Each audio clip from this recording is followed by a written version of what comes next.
o pessoal vai chegando e vai compartilhando e aproveitando com a gente. Bom, boa noite a todos, um prazer recebê-los aqui, mais um seminário que nós estamos realizando, eu e a professora Carla, nessa organização, né? E começar falando um pouquinho, e de forma bem rápida, o que essa pandemia trouxe para a gente, né? Essa pandemia, ela modificou as nossas vidas e, com certeza, ela modificou todo o cenário assistencial da área da saúde, especialmente da área da saúde, né? Então, com o objetivo da gente conhecer e discutir as mudanças que foram impostas para todos os serviços de saúde, especialmente no ambiente extra-hospitalar, a gente fez a proposta aí de mais um seminário. Tivemos um primeiro que foi muito bom e muito gratificante, que é o seminário de reorganização do Serviço de Atendimento de Urgência Móvel do Estado de Minas Gerais, no contexto da pandemia da Covid-19, né? São serviços importantes da gente conhecer, porque são serviços que já trabalham com dois princípios fundamentais, muito antes da pandemia: a segurança no atendimento, tanto a segurança do ambiente, da cena, a segurança da equipe, né? Mas também com outro princípio que é muito importante, que é o tempo de resposta adequado para quem precisa e para quem demanda esse serviço, né? Então, nós organizamos mais esse seminário. Eu sou professora Alana, professora do curso de enfermagem da UFMG.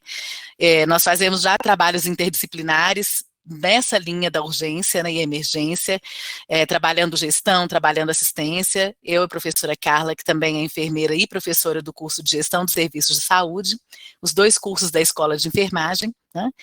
E tivemos aí essa oportunidade e o aceite de pessoas especiais para estar conosco hoje.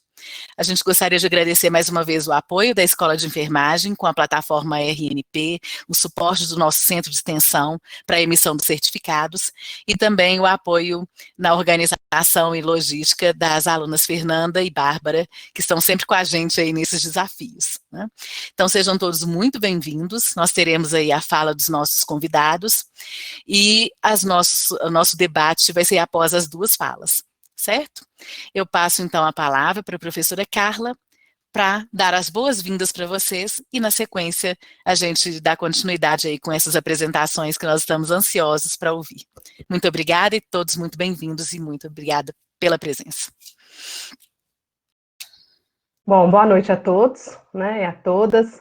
É um prazer estarmos aqui novamente, eu, a professora Alana, sou a professora Carla. Nós vamos estar discutindo um pouco hoje, mas antes dessas nossas discussões, nós sabemos que estamos vivendo tempos muito difíceis, né, de muitos medos, de muitas incertezas. E nesse sentido, eu queria, nesse momento, antes da gente abrir o nosso seminário, antes da gente abrir as nossas discussões, fazer um convite a todos vocês para que juntos, né, nos reunirmos nesse momento. Essas últimas semanas não têm sido semanas fáceis para nenhum de nós, nem para os nossos familiares, nem para os nossos colegas de trabalho. Então, aproveitar aqui que nós estamos nesse momento de encontro, mesmo que virtual, para que a gente faça, né, um momento de silêncio, em respeito, né, em admiração, como uma forma de fortalecimento entre todos nós, profissionais, trabalhadores dos serviços de saúde, em respeito também às famílias vitimadas por essa pandemia, aos nossos colegas, aos nossos amigos, aos nossos familiares. Então, eu gostaria de, antes da gente iniciar esse seminário, de pedir que a gente faça um pequeno momento de silêncio para a gente refletir o que esse momento que estamos passando.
Agradeço, tá? Muito obrigada por compartilharem desse importante momento de cuidado, de sensibilidade, né, e de apoio a todos, né, a todas as pessoas que estão passando por momentos de dificuldade, né, de desafio mesmo, né, de tantos medos, mas que juntos vamos vencer esse momento e esse momento de gratidão também aos trabalhadores dos serviços de saúde de uma forma geral, que estão, né, desenvolvendo um trabalho brilhante nos serviços e em prol da nossa população. Muito obrigada, gente.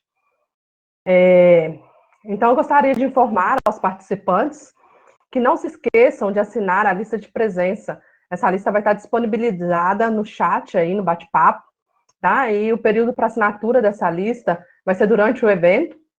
E ao término também nós teremos mais 5 minutos para a questão dessa assinatura ainda dessa lista, tá? Então, daqui a pouco vocês vão ver no chat aí, ela vai apresentar esse link mais vezes, para que vocês façam um credenciamento virtual, porque esse seminário, ele também vai ter emissão de certificado para todos os participantes, tá bom? As orientações para a emissão do certificado também vão estar presentes no link. Ao vocês clicarem no link, vocês vão ter todas as informações relativas à emissão dos certificados, ok?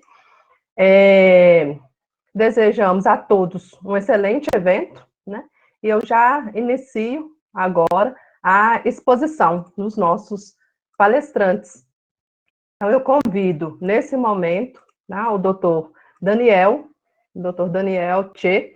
Doutor Daniel, ele é médico socorrista do CISU-SAMU, médico do Núcleo de Educação Permanente do CISU-SAMU e preceptor em pediatria da Faculdade ITPAC. Vou deixar que o doutor Daniel se apresente melhor, tá bom? A todos. E eu passo a palavra e, de antemão, agradeço a presença do doutor Daniel, que gentilmente está aqui para compartilhar conosco a reorganização do serviço de atendimento de urgência dentro da sua experiência. Então, muito obrigada, doutor Daniel. O senhor tem 30 minutos de exposição. Só fazer um parênteses, gente. Infelizmente, nós tivemos o cancelamento da palestrante, a Major Carla Lessa, por motivos de saúde, tá? Então, peço desculpas, mas com certeza teremos outros momentos que oportunizarão a participação da Major Carla. Então, com a palavra, o doutor Daniel Tchê, muito obrigado. Boa noite, gente, tudo bom? Tá dando para escutar direitinho? Tudo certo? Beleza. Antes de qualquer coisa, eu queria agradecer a oportunidade, tá? Não é qualquer dia que a gente tem a oportunidade de participar de um evento desse organizado pela Escola de Enfermagem da UFMG. É uma honra, de verdade, é uma honra. Tudo bem? E aí, gente, o tema é reorganização dos serviços de atendimento de urgência no estado de Minas Gerais no contexto da pandemia de Covid. Beleza, vamos falar direitinho sobre isso. Como que o nosso SAMU fez, tá? Queria, antes de tudo, falar que eu sou do CISU-SAMU, que é o maior SAMU do Brasil, certo? Temos 153 municípios, tudo bem? E, assim, todo mundo foi pego de surpresa, todo mundo estava na linha de frente, e a gente teve que ralar. Essa é a palavra, ralar. A gente do Núcleo de Educação Permanente foi, assim, de manhã, de tarde, de noite em casa, trabalho em home office, trabalho nas bases e estudando, vendo protocolo, todo dia aparecendo coisa nova, para a gente poder suprir as necessidades dos nossos colaboradores e dos pacientes também. Beleza? Então, vamos lá. Objetividade, tá bom? Eu tenho um lema, uso uma palavra nas minhas palestras que se chama imbecilizar. Vamos imbecilizar, a gente precisa tornar tudo fácil e a gente vai tornar fácil para vocês entenderem como é que o nosso SAMU fez. Tudo bem? Meu nome é Daniel Tchê Barbosa Paiva, sou médico concursado intervencionista, trabalho dentro da ambulância no SAMU, mas também tenho a oportunidade de ser médico do NEP, Núcleo de Educação Permanente do CISU-SAMU, e sou preceptor de pediatria da Faculdade ITPAC. não deixe de me seguir, tá? Vou fazer o meu merchan. Olha o meu Instagram aqui, @Dr. Daniel Tchê. Pega a câmera do teu celular, coloca aqui nesse QR Code aqui e vai lá direto no meu Instagram. Beleza, gente? Vamos lá, vamos começar. Começou esse negócio de pandemia, o SISU-SAMU fez um comitê gestor de crise. A primeira coisa, não adianta ficar todo mundo desesperado se a gente não tem um setor organizado. Então, a gente criou um comitê gestor de crise. E se você perceber, olha, preste atenção nos participantes. Tinha o secretário executivo, Giovanni Ernesto Constantini, tem o diretor médico que participa desse comitê, que é o doutor Cláudio, tem um diretor técnico da regulação, que é muito importante também, o doutor Emerson, tem o coordenador de enfermagem, que é a Cibele, tem a minha chefe direta, que é a coordenadora do Núcleo de Educação Permanente, que é a Kátia Aparecida Ferreira, tem a chefe do departamento de frota, que é a Daniela, a gerente administrativa, a Luciana, e a gerente de logística, o Júlio. Ou seja, primeira coisa, fazer um comitê gestor de crise que envolva todos os setores, setor médico, setor de enfermagem, setor de regulação médica, a parte de coordenação do NEP, o chefe do departamento de frota, certo? E a parte de gerente administrativo e de logística. Primeira coisa que foi feito, um comitê gestor de crise.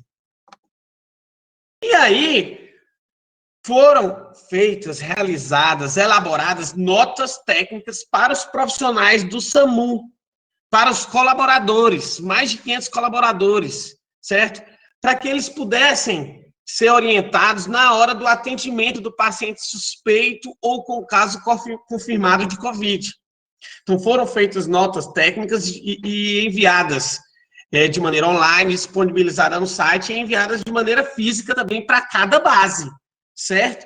Todas as notas técnicas orientadas de acordo com as recomendações da Organização Mundial de Saúde, da Anvisa, da Abramed, que é a Associação Brasileira de Medicina de Emergência, da AHA, do Ministério da Saúde e da Secretaria Estadual de Saúde do Estado de Minas Gerais.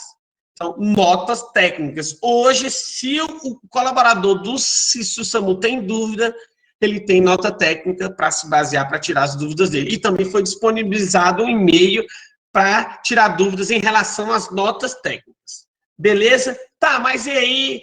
Tá tudo muito teoria, tal, imbeciliza, Daniel. Beleza. Primeira coisa, o médico regulador, aquele que quando o solicitante liga e fala, para falar o que está acontecendo, para pedir uma ambulância do SAMU, o médico regulador ele tem em mãos o documento de definições de casos suspeitos ou confirmados. O médico regulador é o primeiro que tem que ter, assim, tem que ter na ponta da língua, tem que estar medular para o cara o que é um caso suspeito de síndrome gripal, o que é um SRAG, o que é um caso confirmado de Covid, certo? Para ele poder fazer a triagem e poder mandar o melhor recurso possível. Tudo bem? A gente sabe que dia 20 de julho de 2020, né, foi atualizado. Fizeram uma nota, a Secretaria de Saúde do Estado de Minas Gerais fez uma nota, que é a nota 6 de 2020, atualizando a definição de caso suspeito de síndrome gripal e de confirmação de Covid. A gente sabe que mudou isso. Só para mostrar para vocês. Era febre, tosse, febre, dor de garganta, ou febre e falta de ar. Não, agora são 2 dos seguintes critérios para a gente já suspeitar do caso, certo? Que é febre, dor de cabeça, que é dor de garganta, que é alteração no olfato, alteração no paladar, coriza. Então, mudou, ficou mais abrangente a suspeita. Então, o nosso regulador, ele tem em mãos, certo, as definições de casos suspeitos confirmados, com o objetivo de triagem. Beleza? Então, foi criado um comitê gestor de crise com todos os setores do SISU-SAMU e deram para o médico regulador os documentos de definição de caso suspeito ou caso confirmado, com o objetivo de triagem. Presta atenção em tudo que está sendo feito. E aí, foram dadas para as bases, para ficar dentro de cada viatura, foram dados checklist com sinais e sintomas sugestivos, suspeitos de síndrome gripal ou de coronavírus. Então, é o ponto que eu quero falar. Quando toca uma ocorrência, certo? Que o regulador já fez a triagem, que ele já tem uma suspeita, certo? Pode ser um caso de síndrome gripal, pode ter uma suspeita de Covid-19. Ele já avisa para o pessoal da base e a ambulância já vai na ocorrência com esse checklist em mãos. E se você ver bem, olhar bem, observar bem esse checklist, tem o nome do paciente, você coloca a idade do paciente, o médico regulador que despachou essa ocorrência e o número da ocorrência.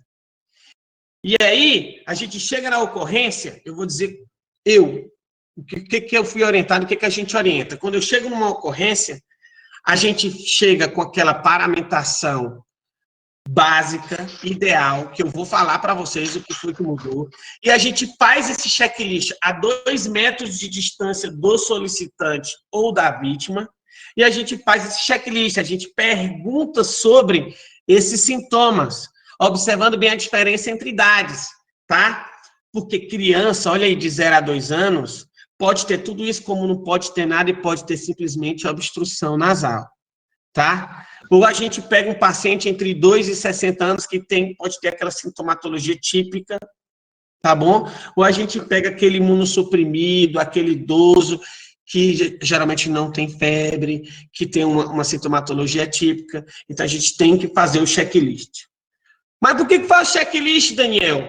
Se o regulador já fez a triagem, se ele já tem a definição com ele lá na regulação do caso suspeito, a gente faz o checklist, porque, infelizmente, é comprovado que nem sempre o solicitante fala toda a verdade.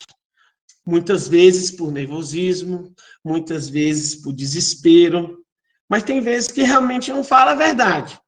Não fala 100% do que está acontecendo com o paciente. Então, além do regulador dele ter que fazer a triagem, na ambulância, os intervencionistas, no meu caso, o médico, ou no caso da unidade de suporte básico, o técnico de enfermagem, ele faz o checklist para confirmar. E ele manda a foto do checklist para o regulador. Beleza? Então, pensa comigo. Começou a pandemia, imbeciliza, pensa, começou a pandemia, foi criado um comitê gestor de crise, com todos os cabeças, os principais representantes de cada setor. Daí, jogaram para o regulador todas as definições de caso suspeito, de síndrome gripal ou de Covid confirmado. E aí jogamos para as unidades de atendimento, a de suporte básico, a de suporte avançado, por checklist.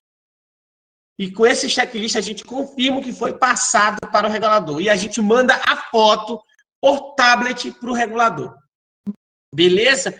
E aí, o regulador que está, naquele momento, a autoridade sanitária, ele fala para a equipe, para paramentar, para não paramentar, para utilizar algo a mais de proteção individual, que eu vou comentar.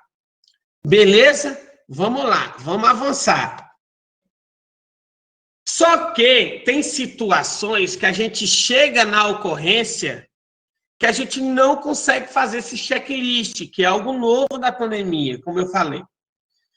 Já imaginou, a gente chega num trauma grave, certo? Uma colisão carro-carro, uma colisão frontal com 4 vítimas. Ah, não, vou sair da viatura, vou pegar aqui minha prancheta, vou fazer o checklist. Calma aí, tá morrendo? Pera aí, vou primeiro fazer meu checklist. Não. Existem situações nas quais a gente não consegue fazer um checklist e que nas notas técnicas o intervencionista está permitido a já se paramentar de maneira completa e atuar na cena. Então, quais são essas situações? Trauma grave, no caso de hemorragias sanguinantes, amputações, ferimento por arma branca e arma de fogo, eviscerações, PCR traumática e múltiplas vítimas. Ou seja, um trauma grave não precisa de comentário, né? A gente tem que chegar na cena, verificar a segurança da cena e já começar a atuar. Ou um caso de inconsciência.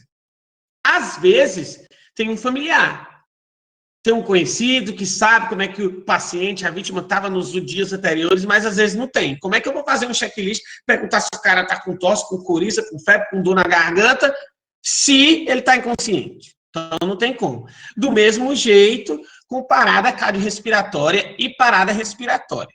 Então, volta lá comigo.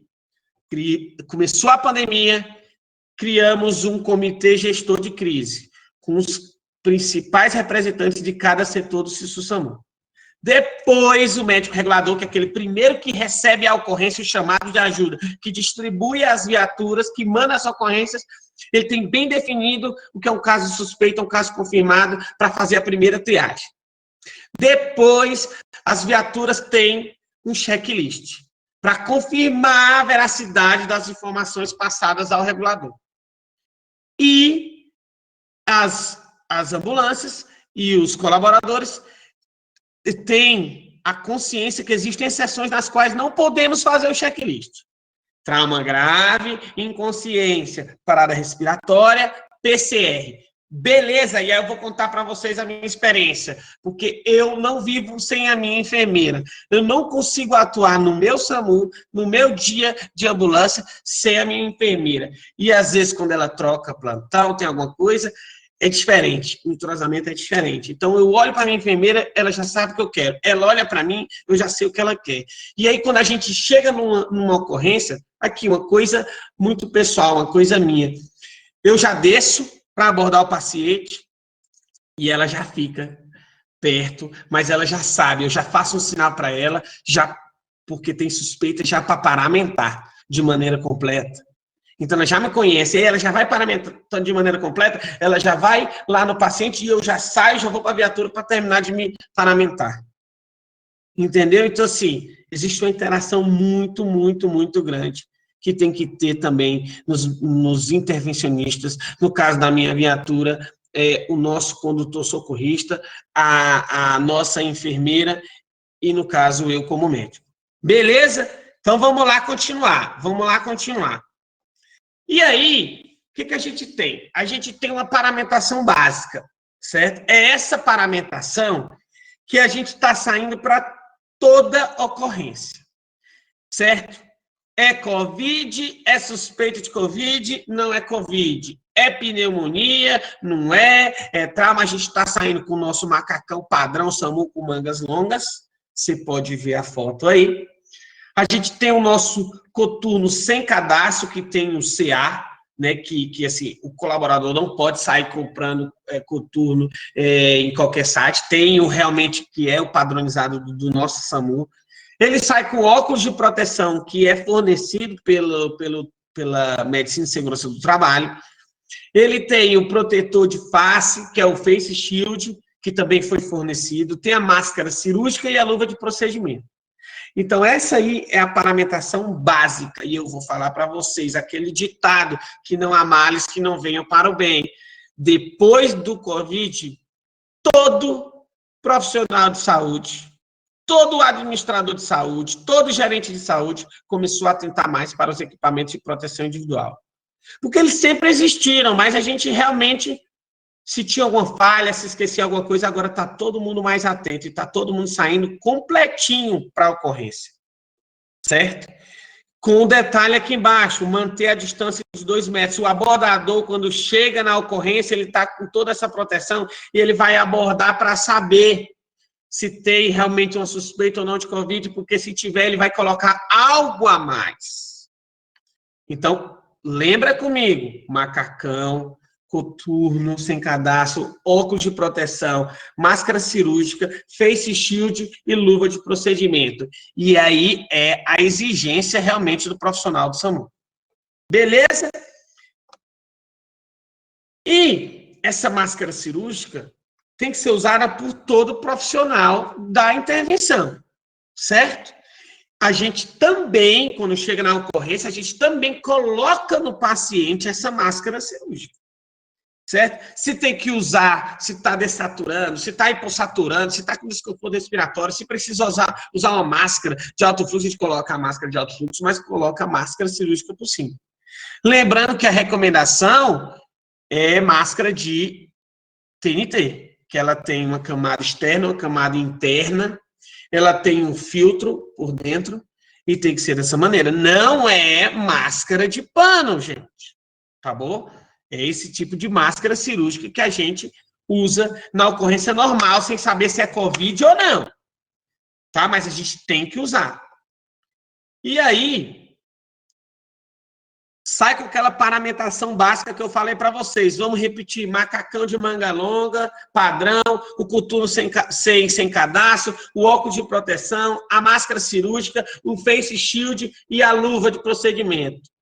Se eu chego no paciente, fica a 2 metros de distância, faço o meu checklist, confirmo que tem suspeita de Covid, manda a foto para o regulador e o regulador que está à autoridade sanitária, ele diz: cara, tem suspeita. Coloca o avental impermeável. E a gente coloca o nosso avental impermeável, certo? Como você pode ver aqui.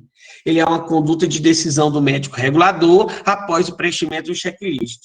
Lembrando que tem que ser um avental impermeável de 30 a 50 gramaturas e com o encaixe do polegar.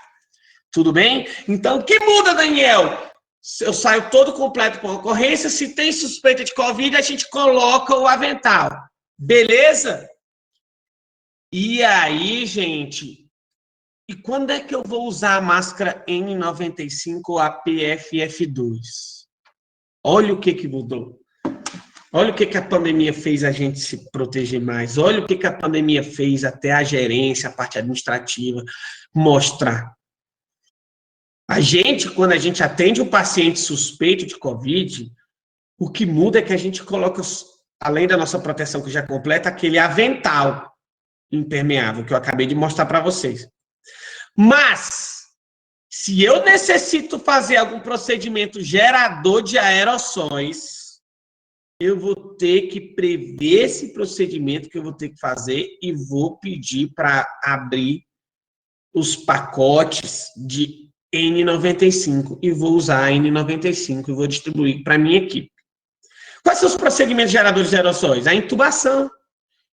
A intubação é um procedimento gerador de aerossol. E o nosso NEP, a gente fez vídeos orientando como que o profissional médico vai fazer a intubação com sistema fechado, com filtro, certo? EPA, HFME.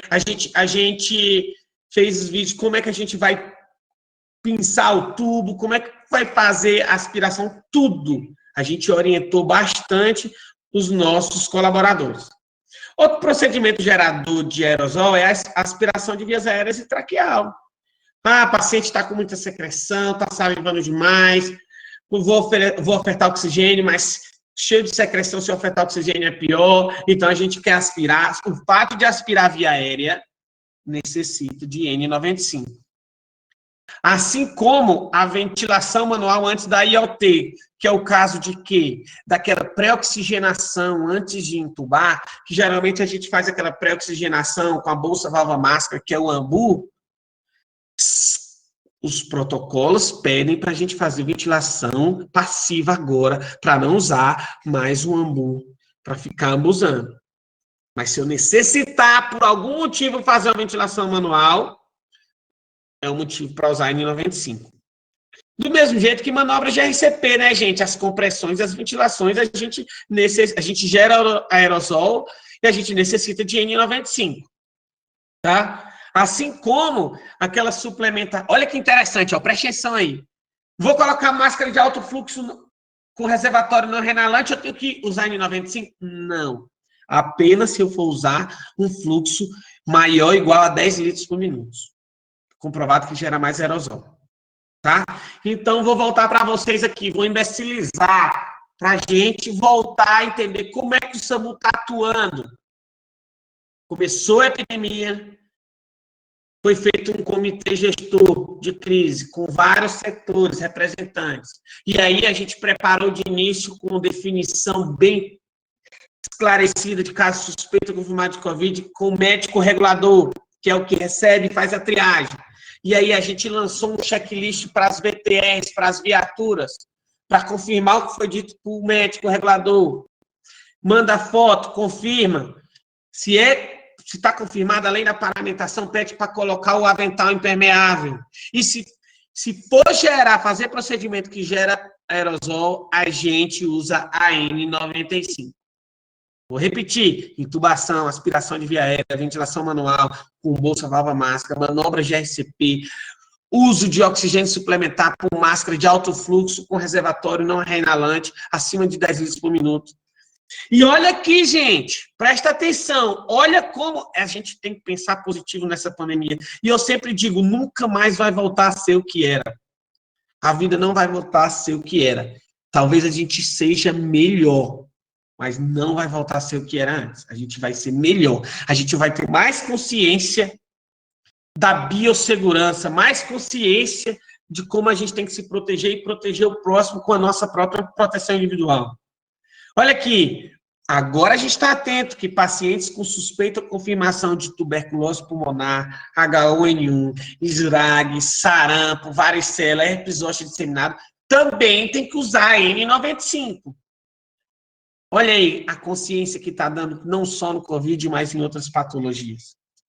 Tudo bem? Vamos continuar.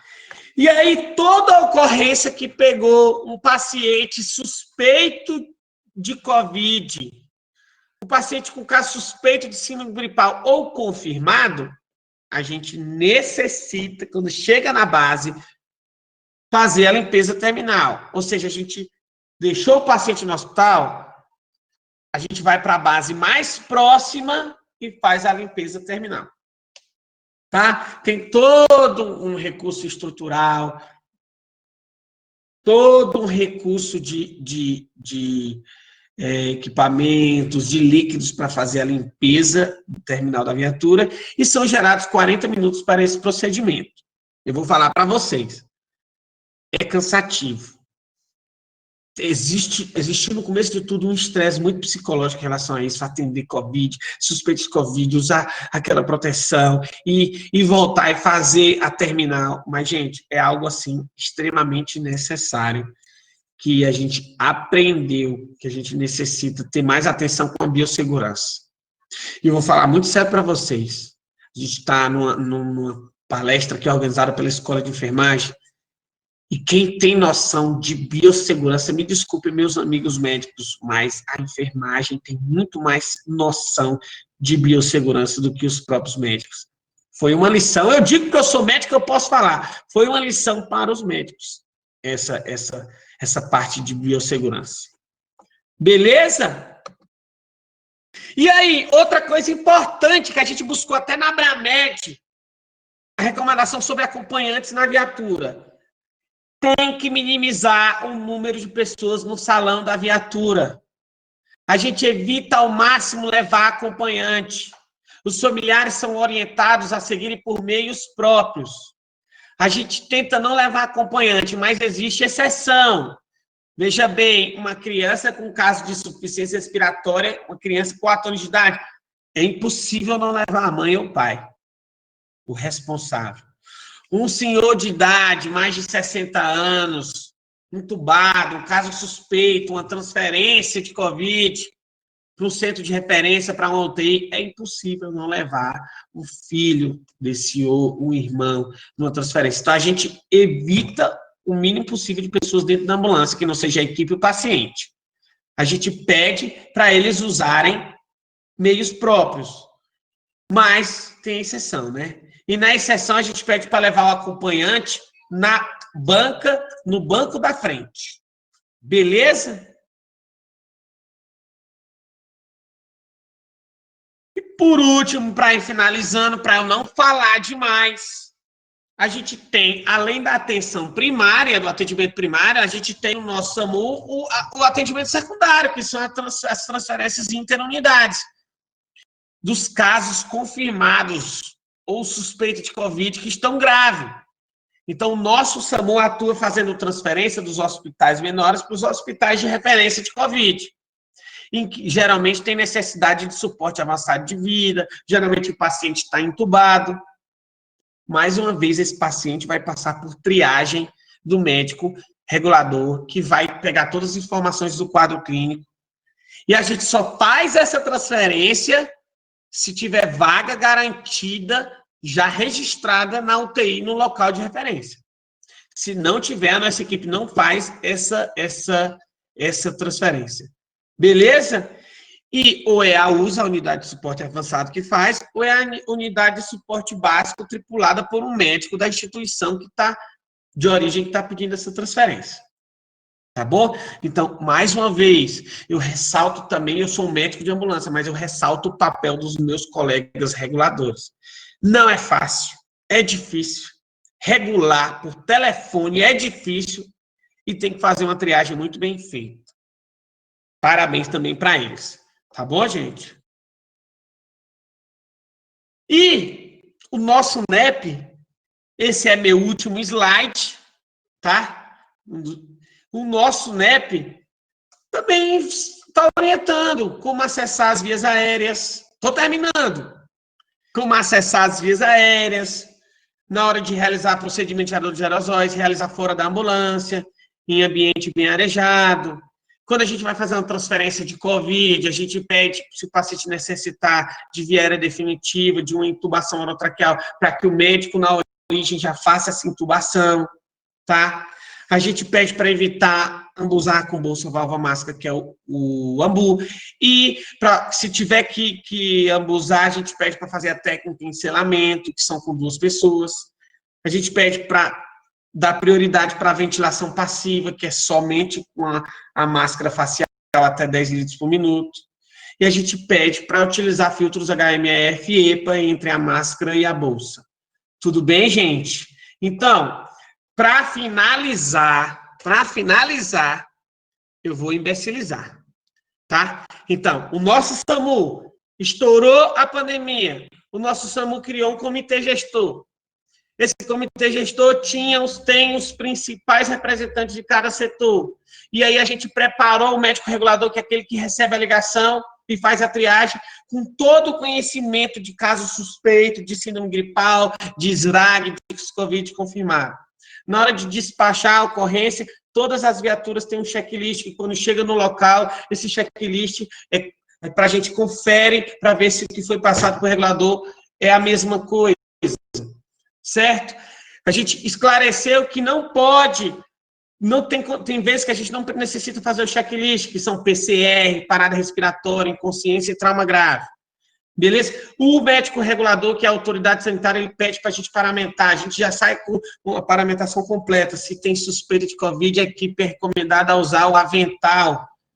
Beleza? Se tiver que fazer um procedimento gerador de aerosol, que eu dei vários exemplos, como a intubação, aspiração de via aérea, coloca a N95. Tudo bem? E, no caso, quando chega na base após uma ocorrência, fazer uma limpeza terminal. Tudo bem? Eu deixo com vocês aí o meu Instagram, Dr. Daniel Tchê, o Instagram do nosso NEP, NEPSISUSAMU, o meu e-mail para qualquer dúvida. E, gente, desculpa, é corrido, eu falo pra caramba, gosto pra caramba de falar, mas eu espero ter passado para vocês, na prática de um médico de ambulância, o que a gente está fazendo, como que a gente está se protegendo, o que a gente está evitando fazer, com a parceria médico da ambulância, médico regulador, com o comitê gestor apoiando a gente. Tudo bem? Obrigado, gente. Muito bom, Daniel. Muito obrigada pela sua exposição. Vocês estão me ouvindo? Me confirma aí, Daniel, se está todo mundo ouvindo. Meu fone aqui de telemarketing, às vezes, ele falha. Tá perfeita, Alana. Eu uso ele excessivamente, assim, né? 12, 14 horas dia. Daniel, muito importante tudo que você trouxe, né? Acho que é importante frisar, a gente vai chamar a Daniela agora, a Daniela é do SAMU de Belo Horizonte. BH não funciona no esquema consórcio como vocês têm essa experiência de regional, e a regional está padronizada dentro da rede de atenção às urgências, né? E você falou uma coisa muito interessante, e que eu espero que realmente fique, Daniel, que é a importância com a biossegurança, as preocupações com a biossegurança na organização do serviço e na adesão das pessoas, né? Eu sou um pouquinho antiga, do século passado, então, para você ter uma ideia, em 2009, né, nós tivemos a pandemia H1N1, e eu era enfermeira de linha de frente no SAMU de Belo Horizonte, né? Então, assim, nós já tínhamos essa situação, que ela também foi crítica, não tinha, era 4 vezes menos a velocidade e agressividade de transmissão que a gente tem hoje do vírus, né, do coronavírus, mas já existia essa preocupação. Nós tivemos também pessoas morrendo, essa preocupação de chegar em casa, né, considerando que as crianças eram um foco, né, crianças com menos de 2 anos, as gestantes a gente quase que tinha que esconder, né, debaixo do armário, assim, para ninguém ver, porque elas ficavam muito graves, e infelizmente isso não permaneceu depois, né, dessa experiência. E eu acho que essa experiência, ela vem para uma situação muito angustiante que a gente está vivendo agora, mas quem sabe a gente vai ter aí investimentos importantes para a segurança da equipe, porque é uma equipe que trabalha 100% pensando na segurança e no melhor tempo de resposta, e não necessariamente trabalha de forma segura, né, se aponta questões que são muito relevantes e muito crítico, né? Então, muito obrigada pela sua exposição. E eu vou agora aqui respirar fundo para conseguir falar todo o currículo inicial da nossa próxima convidada, que é a enfermeira Daniela Aparecida Moraes. Daniela é enfermeira, formada pela UFMG, mestre e doutora também em enfermagem pela UFMG. Ela é especialista em urgência e emergência, é titulada em enfermagem e emergência pelo COBEM, pela Abramed. Ela é presidente do Departamento de Enfermagem da Abramed Minas Gerais, seção de Minas Gerais. Ela é enfermeira do SAMU de Belo Horizonte, nem vou falar o tempo, porque senão ela entrega o meu. E também é coordenadora do Núcleo de Ensino e Pesquisa do SAMU de Belo Horizonte. Dani, eu vou deixar para você apresentar de onde você é docente atualmente, porque acabaram as linhas aqui da minha anotação. Tá? Seja muito bem-vinda, muito obrigada por ter aceitado, e que bom que você está aqui para contar a experiência. Tem muita gente aqui de Belo Horizonte, tem gente de fora também, mas para entender a complexidade que é o pré-hospitalar, um serviço que não parou de ser acessado em momento nenhum, teve aquela parada, né, como as escolas tiveram uma paradinha e falaram, agora vamos nos organizar para atender. Não, vocês atenderam literalmente trocando a roda com o carro andando, literalmente, né? Bem-vinda e muito obrigada. Muito obrigada, Alana. É isso mesmo, né? A gente, na verdade, nós não trocamos a roda, né? Nós estamos trocando ainda, né? Porque a pandemia é dinâmica e as coisas continuam, né? Eu vou compartilhar minha tela aqui, tá? E iniciar a apresentação. Só um momento. Está processando.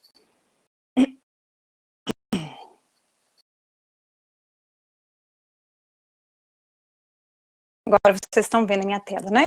Só vou compartilhar. Sim, Dani. Ok, tá todo mundo vendo, né? Porque eu não estou me vendo, mas vocês estão vendo a minha apresentação? Tranquilo. Então tá bom, então beleza. Então eu vou falar um pouquinho, né? Antes disso, inicialmente eu gostaria de agradecer pelo convite, pela oportunidade de estar aqui, né? Sinto muito honrada por estar nesse evento, organizado, né, por 2 pessoas que eu tenho uma estima muito grande, que é a doutora Carla Rone e a doutora Alana, né? Alana, velha de guerra, lá do SAMU de BH, saiu de lá, mas ainda é de casa, né? Então, assim, muito bom estar nesse evento com vocês e falando ainda mais sobre a reorganização, né? Como que o SAMU de Belo Horizonte se reorganizou diante dessa pandemia do Covid, né? A Alana pediu para falar onde que eu sou docente, então eu sou docente do Centro Universitário de Belo Horizonte, que é o UniBH, tá? Bom, então, o nosso SAMU, para quem não conhece, essa é a nossa central de regulação do SAMU de BH.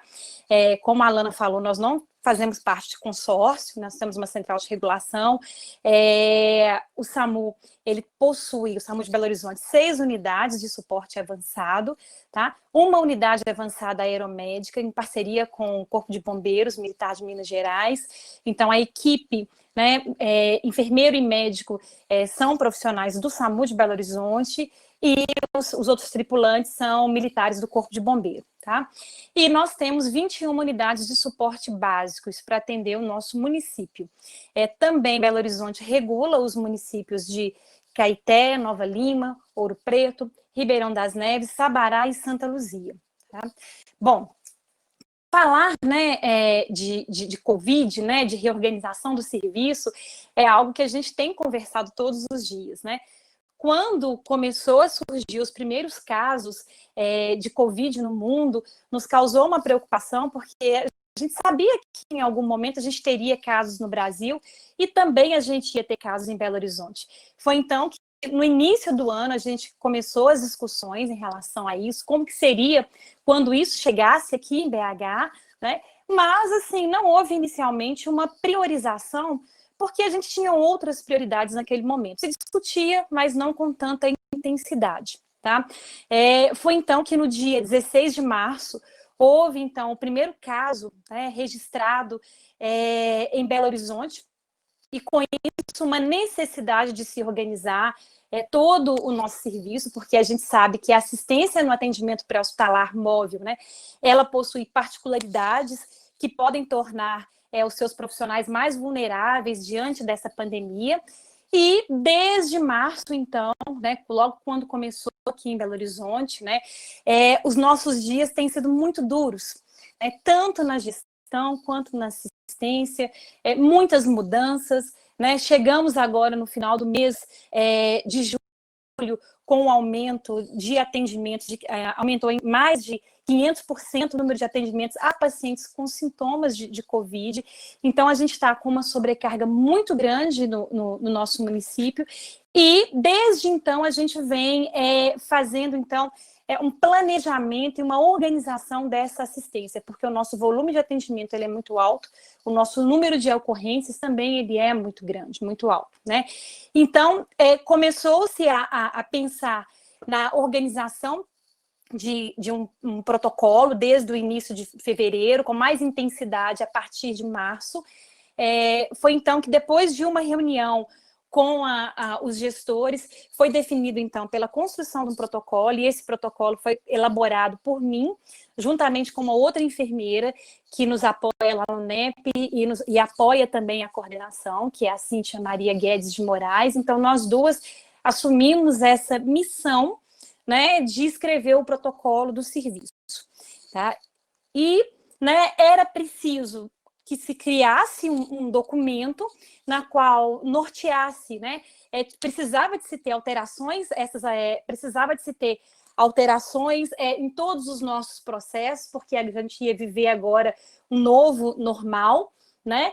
E a partir de um brainstorm, nós fizemos uma reunião, utilizando a técnica do brainstorm, nós definimos quais os itens que deveriam compor esse protocolo, né? Então, a gente definiu que precisava de se ter as alterações nos processos, precisava de se ter padronização de novos materiais, era necessário organizar a dispensação de materiais e medicamentos, na verdade, reorganizar, né? Com isso, era necessário também novas capacitações, né? Já prevíamos que iríamos precisar de veículos e equipes adicionais, considerando o aumento da demanda. Não imaginávamos que seria uma demanda tão alta como nós estamos vivenciando hoje, mas prevíamos que seria necessário aumentar a capacidade de atendimento do serviço, considerando também, né, que, infelizmente, a gente ia ter profissionais que iam adoecer e que iam se afastar do seu serviço, né? Precisava de se organizar a higienização, a desinfecção dos veículos, dos materiais, né? Porque a gente também já estimava que essa demanda ela iria aumentar, né? E também era preciso realizar a preparação do veículo para atendimento, né? Era preciso orientar quanto aos cuidados durante o atendimento, as condutas a serem realizadas após o atendimento, e também era preciso monitorar as ações, né? Então, a gente estava começando a pensar e a viver, né, um novo normal. E foi a partir, então, desses questionamentos, né, dessas necessidades de construção desse protocolo, né, sempre com o objetivo, né, da segurança da equipe. A gente teve um protocolo com vários pilares, tá? Mas o alicerce desse protocolo era a segurança da equipe. Então, todas essas alterações, todas as recomendações, foi a partir de um princípio norteador, que era a segurança da equipe, né? E a gente também utilizou, né, como ferramenta de gestão, né, para poder acompanhar e adaptar esse novo normal, né, o PDCA. Porque a gente sabia que era preciso planejar, a gente sabia que era preciso executar, né, sabíamos que era preciso monitorar e também corrigir diante de uma não conformidade. Com isso, no dia 27 de março, o protocolo, a primeira versão dele foi lançada oficialmente no serviço, e nós estamos finalizando, então, neste momento, a terceira atualização desse protocolo. Para que esse protocolo acontecesse, né, e para que ele pudesse ser aplicado, foram realizadas diversas reuniões de alinhamento. Também, né, foram chamados representantes do Conselho Regional de Enfermagem de Minas Gerais, representantes sindicais, do CIEVS municipal, para que a gente tivesse um respaldo também legal em tudo que estava sendo colocado ali de direcionamento. Foi para que se fizesse o monitoramento, né, das ações que estavam sendo implementadas, foi disponibilizado o Helpdesk, que já é um meio de comunicação que já existe no serviço, tá? Mas na qual as equipes, os profissionais poderiam estar colocando alguma sugestão, passando algum problema que foi vivenciado. Então, abriu-se esse canal para isso.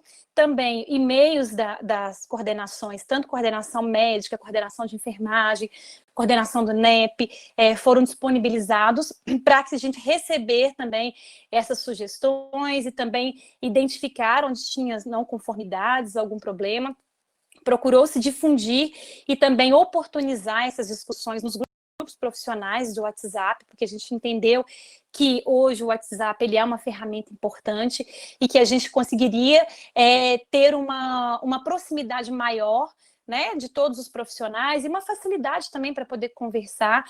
E também, né, a coordenação, ela criou um processo dela para fazer o monitoramento dos profissionais afastados, porque é uma preocupação muito grande, né, no serviço em relação aos profissionais afastados. Nós já tivemos alguns, né, afastados que já retornaram para o serviço, e nesse momento a gente tem outros profissionais também que estão afastados e sendo monitorados. E diante disso tudo, né, com esse protocolo, ter que se adaptar a esse novo normal, então gerou-se, né, muitas incertezas para a equipe, muitas preocupações, muitos questionamentos. Então, assim, não foi fácil, né, implementar esse protocolo, né, protocolo esse, igual eu falei, que foi lançado, né, no dia 27 de março.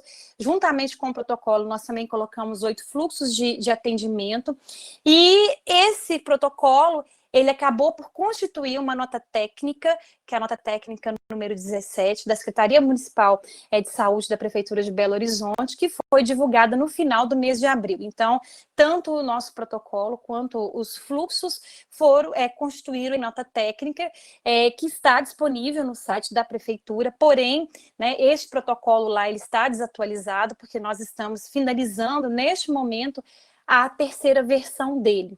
Tá? Desde então, a gente vem trabalhando muito, né, na orientação, na construção dos processos, e aqui eu trouxe para vocês, já falando, né, da questão da reorganização do serviço, o que a gente implementou, o que a gente encontrou de problema e como que a gente está meio que se ajeitando, né, se organizando. Então, aqui algumas das ações que foram inicialmente definidas, mas que após o monitoramento elas necessitaram ser ajustadas, e um dos motivos desses ajustes foi realmente a alta demanda de atendimentos, né? Só para vocês terem uma ideia, a gente teve, no início da pandemia, aí mais ou menos em abril, cerca de 800 atendimentos mês só de Covid, e nós já estamos agora, neste mês de julho, perto dos 3.000, passando dos 3.000 atendimentos mês, isso somente de Covid, tá? Então, precisava de se organizar. Então, o que foi pensado inicialmente, né? A gente tem lá no SAMU uma central de regulação, né? A central de regulação, então a gente tem a regulação primária e a regulação secundária. Diante dessa alta demanda de casos, houve então uma necessidade de se constituir um outro espaço para criar uma regulação secundária só para Covid, né, para poder diferenciar, até para facilitar o encaminhamento, a condução dos casos. Então, hoje nós temos a central de regulação, né, que a gente fala assim, habitual, e nós temos a central de regulação Covid, tá, na qual tem um médico, tem lá os profissionais para poder dar conta, né, e abordar melhor esses pacientes, essas demandas relacionadas ao Covid, tá? Inicialmente, lá em março, né, foram disponibilizados 12 veículos do transporte em saúde, tá? Veículos do tipo A, veículos esses, né, que são exclusivos para realizarem transportes interhospitalares de pacientes de casos suspeitos ou confirmados de Covid. Porém, com a alta demanda, né, houve a necessidade de aumento de veículos. Então, atualmente, nós temos 18 veículos de transporte em saúde, veículos tipo A, para poder realizar esse tipo de transporte, tá? Quando foi em março também, né, foi disponibilizado, né, uma unidade avançada extra. Então, a gente colocou desde março uma que a gente chama de USA Covid, que é uma unidade que ela é exclusiva para realizar transporte interhospitalar de pacientes de caso suspeito ou confirmado, né, de Covid. E esse veículo, ele até hoje, né, ele continua funcionando, mas é um veículo que, devido à alta demanda, não dá conta de todos os transportes interhospitalares. Diante dessa alta demanda também, né, começou-se a pensar no rodízio de unidades básicas e avançadas para poder realizar o que a gente chamou de atendimento APH Covid. Então, o que foi feito? Foi feito um rodízio semanal de ambulâncias, tanto básicas quanto avançadas, e eram ambulâncias que estavam destinadas para atender, né, preferencialmente, quase que exclusivamente, casos de atendimento pré-hospitalar de pacientes suspeitos ou confirmados de Covid. Tá? Inicialmente começou-se a funcionar assim, foi feito todo um mapeamento, uma redução dos materiais dessas ambulâncias, considerando, né, o maior risco de exposição daqueles materiais e equipamentos dentro dessas unidades, mas depois, com o monitoramento, com a avaliação, a gente percebeu que com o aumento da demanda, isso já não estava sendo mais eficaz. Tá? Por causa de tempo-resposta, que poderia estar um pouco mais aumentado, principalmente se a gente for pensar numa unidade de suporte avançado. Tá? Foi então que houve a exclusão então, dessas unidades de APH Covid, e no segundo momento, todas as ambulâncias do SAMU de Belo Horizonte, elas atendiam tanto casos Covid quanto casos não Covid. Não tinha mais essa diferenciação, né, esse rodízio semanal de unidades que realizavam atendimentos de Covid e unidades que não realizavam atendimentos de Covid. Tá? A partir dessa exclusão dessas unidades de APH COVID. Foi realizado, então, para todas as unidades, um mapa-carga reduzido. Então, todo o material que a gente considerava que estava excedente na ambulância, ele foi retirado, tá? Foi feito todo o mapeamento, junto também com a participação de toda a equipe. Foi feito um redimensionamento desses materiais dentro da ambulância, realizado envelopamento dos materiais, envelopamento das medicações, até hoje a gente tem lá, né, o envelopamento até de ampolas, para facilitar mesmo a higienização, no caso de alguma exposição, tá? E uma mudança que a gente realizou também em relação às unidades de suporte básico foi a retirada de todas as bolsa, válvula, máscara, né, o ambu, e as cânulas orofaríngea. Por quê? Né, desde o início, então, tinha a orientação de que as unidades de suporte básico não deveriam ventilar pacientes, né? As unidades de suporte básico não deveriam abordar a via aérea desses pacientes, introduzir cânula de Guedel. Mas diante do automatismo, né, que a gente tem se eles tivessem com esse material, né, diante de uma necessidade, eles poderiam estar fazendo essa abordagem, até para evitar conflitos com a regulação médica, porque às vezes o médico poderia também solicitar que a equipe fizesse esse tipo de procedimento. Então foi determinado a retirada, neste momento de pandemia, de todos os ambus e das cânulas orofaríngeas. Então hoje, né, no nosso serviço, quem aborda via aérea é somente unidade de suporte avançado. Mas vocês podem perguntar, mas e na PCR? Na PCR a gente segue as recomendações do Conselho Europeu de Ressuscitação e também as recomendações da American Heart Association. Então, inicialmente a equipe, se ela chega, né, ela vai colocar um pano ou uma máscara ocluindo boca e nariz dessa vítima, vai priorizar compressões torácicas e colocar o DEA, né? E somente depois que essa equipe estiver totalmente paramentada, adequadamente a equipe paramentada, aí se tiver condições, ela vai colocar uma máscara com reservatório na face dessa vítima, com baixo fluxo de oxigênio, e vai focar nas compressões e na colocação do DEA, e vai aguardar a chegada da unidade de suporte avançado. Então, por isso que a gente fez essa remoção, pensando mesmo na segurança das equipes que estavam na linha de frente, tá? Bom, aí com essa alta demanda, foi então que houve, né, como eu já falei, esse aumento do número de veículos tipo A, das unidades COVID, e aí retornou com as unidades USB COVID. E aí não era mais a PH COVID, mas o USB COVID. Fizemos, então, hoje funciona assim, a gente tem um rodízio semanal de USBs que atendem preferencialmente COVID. Essa necessidade foi em decorrência mesmo do volume de atendimentos, da alta demanda de interhospitalares, tá? E que esses veículos, né, que esses 18 veículos não estavam dando conta dessa demanda. Então, a gente tem hoje lá as USBs COVID, porém é uma nova proposta, então elas atendem preferencialmente, né, casos de pacientes suspeitos ou confirmados de COVID, mas aí também não somente a PH, mas também casos de casos de interhospitalares, tá?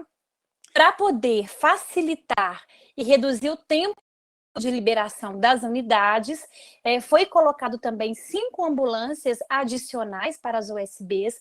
Então, hoje nós temos 5 veículos, 5 ambulâncias reservas, somente ambulância, que a equipe, quando a gente tem alguns critérios para isso, mas a equipe, quando ela chega para poder realizar a higienização desse veículo, se tem um número considerável de veículos aguardando, né, essa equipe, então tem uma lógica que foi definida, mas a equipe ela deixa o veículo nesse local para se realizar essa higienização e ela tripula uma ambulância, que a gente chama de ambulância reserva, para poder realizar um próximo atendimento. E aí, quando ela finalizar esse atendimento, ela retorna para poder pegar o carro já higienizado, tá? E também houve, neste momento, a contratação de mais profissionais, tanto profissionais médicos, quanto enfermeiros, quanto técnicos de enfermagem, para poder suprir mesmo essa demanda, tá? Inicialmente, nós tínhamos somente um local para poder realizar a higienização desses veículos. Aqui em Belo Horizonte nós temos, então, o serviço, né, os condutores, eles são de uma empresa terceirizada, e é essa empresa terceirizada que fica responsável pela manutenção da ambulância e também pela higienização, né, da parte automotiva da ambulância, então, do veículo. Então, no início da pandemia, a gente tinha somente um local de higienização desse veículo, tá? Que com a alta demanda, né, gerou-se um problema enorme para nós, porque a gente tinha momentos que se tinha filas e filas de unidades aguardando, considerando que cada higienização, ela dura, em média, cerca de 1 hora. Então, a gente tinha filas de unidades aguardando serem higienizadas, tá? E também filas, né, e aguardos na tela de transportes interhospitalares, de atendimento, e sem ter veículos disponíveis para poder realizar esses atendimentos, tá? Foi então, né, que houve a abertura de mais um local de higienização de ambulâncias, e esse local foi exatamente na nossa central de regulação. Nós temos esgotamento sanitário, então a gente consegue fazer esse tipo de atividade lá.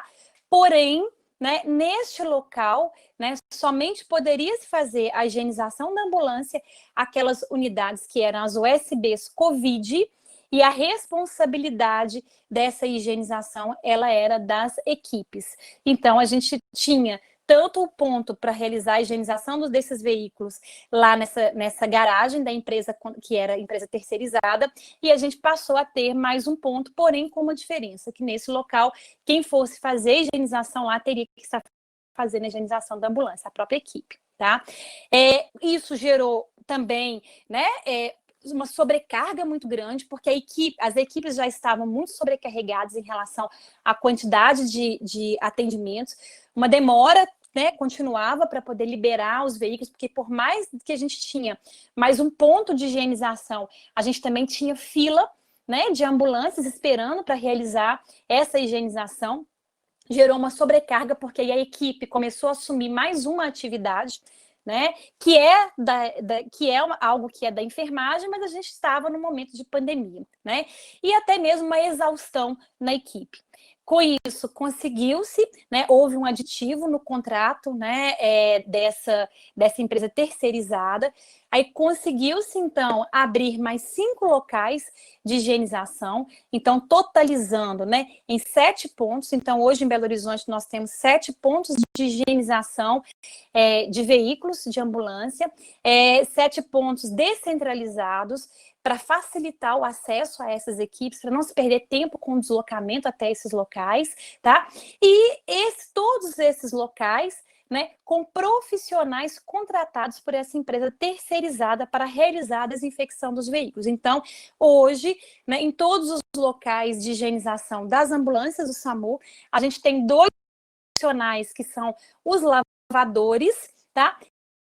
Realiza, então, a desinfecção das ambulâncias, e as equipes de saúde, elas ficam responsáveis pela higienização e desinfecção dos materiais. Então, isso facilitou muito para a gente, tá? Uma outra questão, né, em relação ao nossa organização do serviço, que quando houve, né, o lançamento mesmo do protocolo, né, houve uma ampla, então, divulgação desse protocolo. A gente procurou divulgar nos grupos de WhatsApp, igual eu já falei anteriormente, tornar disponível e-mail, às vezes ligações telefônicas também, e também tira dúvidas presenciais, para que todo mundo tivesse o entendimento. Mas a gente percebeu, né, que ainda existiam muitas dúvidas entre as equipes, porque a gente estava trabalhando diante de um novo normal, né? E algo precisava de ser feito. Simplesmente você ter um celular ligado, disponível para poder atender, né? Para sanar dúvidas, você divulgar um protocolo, não era o suficiente. A gente precisava mesmo de facilitar o entendimento de todos. Foi então que fizemos uma webconferência. Essa webconferência para médicos e enfermeiros, na qual a gente passou os principais pontos do protocolo, e a gente conseguiu, naquele momento ali, fazer um alinhamento das informações, tá? Porém, para as unidades de suporte básico, né, a gente fez uma abordagem individualizada. O que a gente fez, né, em relação a isso? A gente colocou, então, enfermeiros, foi criado inicialmente um roteiro para que se tivesse uma padronização, tá? E a gente colocou, então, enfermeiros que ficaram, e ainda ficam, isso funciona assim hoje, tá? Esses enfermeiros, eles ficam lá na central de regulação, tá? Eles aguardam essas unidades chegarem até a central, porque o nosso almoxarifado fica na central de regulação. Então, as equipes têm que ir até a central de regulação repor material. E essa reposição de materiais, ela demora alguns minutos, demora um tempo. Então, esse momento em que a equipe está ali aguardando a realização dessa reposição de materiais, essa equipe ela é abordada por esse enfermeiro, tá? E esse enfermeiro, então, vai conversar com essa equipe sobre o protocolo. Tira dúvidas, é o momento deles relatarem algum problema que eles vivenciaram, algo que uma não conformidade. Então, assim, a gente não pode fazer, né, aglomerações, mas essa abordagem com as equipes, ela está sendo realizada e para a gente tem sido muito positivo, porque aí a gente conversa com os 2 técnicos de enfermagem e com o condutor, né, e faz quase que um alinhamento mesmo das informações. Então, isso a gente tem feito ainda no nosso serviço, tá? Uma outra questão, no início da pandemia, a gente começou a realizar o treinamento presencial de paramentação e desparamentação, né? Então, exatamente nesse momento, na hora que as equipes iam repor, eles subiam até a sala do NEP, onde a gente tinha alguns kits lá de paramentação, na qual era feito esse treinamento, essa orientação de como paramentar, como se desparamentar adequadamente. Porém, né, os nossos kits eram kits compartilhados, porque eram kits de treinamento, então a gente não tinha condições, o serviço não tinha condições de liberar um kit para cada profissional que fosse treinar, então a gente tinha alguns kits que a gente realizava esse treinamento, logo quando a gente iniciou, né, esses treinamentos, as 2 profissionais que estavam, que são do NEP, que estavam realizando esse treinamento, elas tiveram sintomas de resfriado, tá? E foi então que acendeu aquela preocupação, a gente pensou assim, nossa, como assim, né? Nós estamos vivendo a pandemia, não dá para se ter kits compartilhados de paramentação para treinamento. Como que alguém vem, veste aquilo, treina, tira e fica para o próximo vestir para treinar? Então, não se podia, porque a gente estava utilizando a mesma lógica que nós utilizamos na época do Ebola. A gente tinha os kits de paramentação, a gente treinou as equipes, né? Mas era um outro momento, né? Nós não vivenciamos o Ebola, né, graças a Deus, mas a gente estava vivenciando, né, o coronavírus, e o vírus já estava comunitário. Então, a gente Doutora percebeu... Daniela, você tem 5 minutos, tá? Já estou finalizando. Então, a gente percebeu, né, que era necessário, então, realizar um outro tipo de abordagem. Então, foram convidados, então, enfermeiros que fizeram vídeos instrutivos para serem divulgados, tá? E também a gente continuou fazendo treinamentos presenciais, mas treinamentos pontuais, aqueles que a gente realmente achava que era necessário, tá? Foi realizado o treinamento de profissionais dos lavadores, inicialmente. Foi identificado que tinha uma série de problemas ainda, né? E com isso foi feito um novo treinamento, foi feito uma nova... era preciso organizar o fluxo todo lá nesse local onde era feita a higienização dos veículos, e agora, com a abertura desses novos pontos de higienização, a empresa terceirizada contratou uma enfermeira, tá, para organizar e monitorar todos esses processos.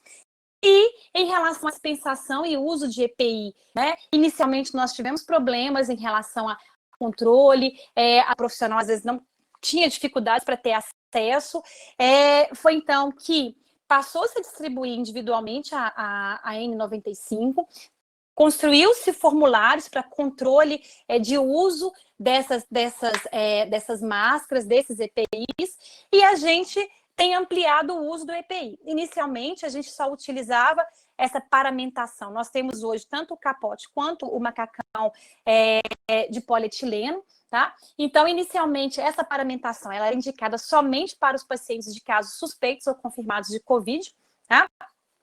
Diante de alguns problemas que nós tivemos, que é de atender pacientes que aparentemente não tinham sintomas clássicos, mas que depois eram confirmados de COVID, né? E aí definiu-se que, após uma atualização do protocolo, que a paramentação também ela estaria indicada todas as vezes que a equipe fosse atender um paciente inconsciente e também quando fosse atender um paciente com uma história clínica inconsistente. E mesmo assim, as equipes continuaram expostas, né? E agora, neste momento, né, a paramentação aqui em Belo Horizonte, né, ela está indicada para todos os atendimentos, independente da natureza da ocorrência. Então, hoje, né, as equipes elas têm que se paramentar para atender qualquer tipo de ocorrência, tá? E aí, para finalizar, né? Aqui então as marcas, né, que a gente fala as marcas do Covid, né, não é tão fácil assim, né, o pós-Covid, o pós-plantão, na hora que a gente retira lá a paramentação, eu espero que essas imagens, né, rapidamente entrem para um passado e que a gente consiga superar da melhor forma, né, essa situação. Nosso serviço ainda está passando por mudanças, pois a gente sabe que a pandemia, ela ainda é muito dinâmica, né? Nós tivemos problemas iniciais quanto à aquisição de alguns materiais por não serem previamente padronizados, e nem sempre o problema foi em relação ao custo, ao dinheiro, porque a gente não tinha mesmo fornecedor desses materiais, né?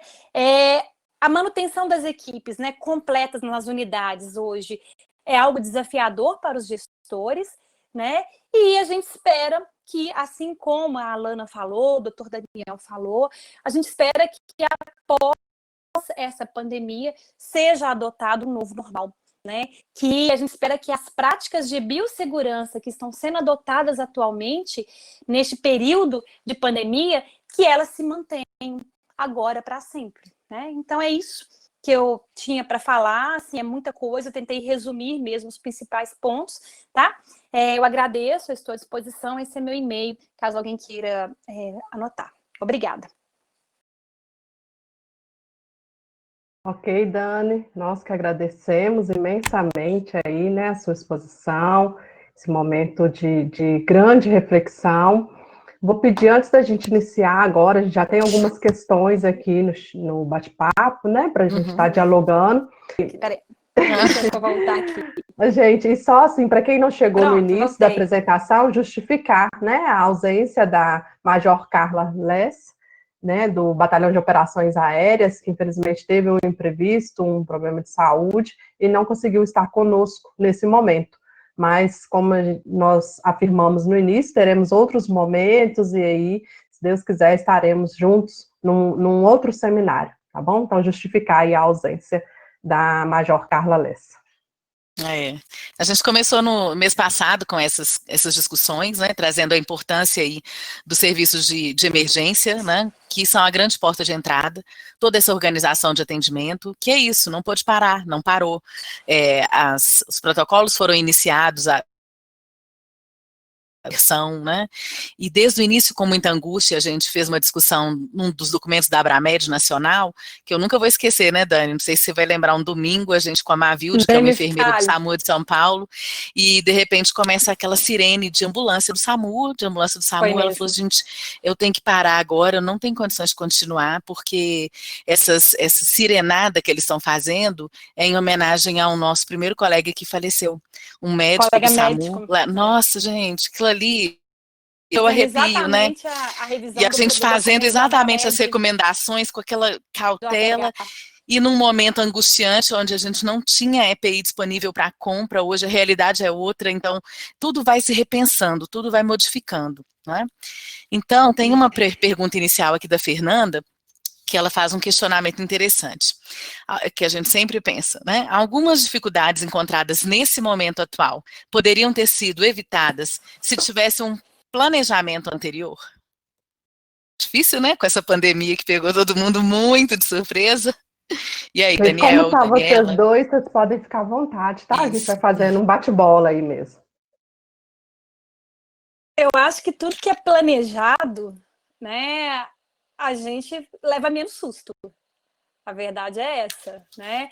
Mas, ao mesmo tempo, assim, a gente trabalha com atendimento pré-hospitalar e tudo é muito urgente, né? Tudo é algo, assim, que a gente tem que resolver. A gente não estava planejando a vinda dessa pandemia, mas também o serviço não estava parado, a gente estava atuando em outras linhas de frente, né, que nesse momento tiveram que ser abandonadas ou também, assim, não, nem todas abandonadas, mas a gente acabou priorizando, deixando de ser prioridade, né.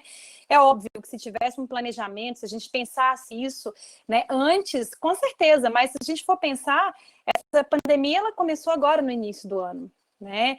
E a gente começou a discutir também nesse momento.